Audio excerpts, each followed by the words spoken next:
Let's see how to remove a section in Microsoft Word. First, we want to open Microsoft Word.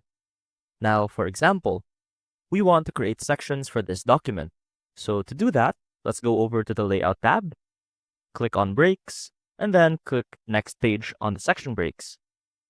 Let's do it for the first paragraph, and as well as for the second paragraph. Now that we have our sections, let's try deleting them.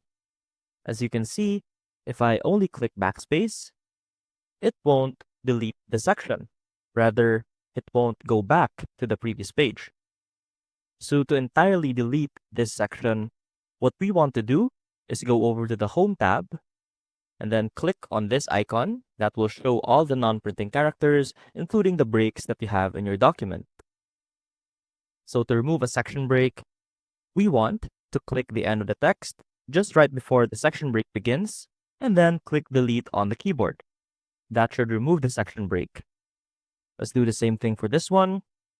Click delete, and that has removed the section break. And that is how you remove a section in Microsoft Word. I hope this helped, and see you soon.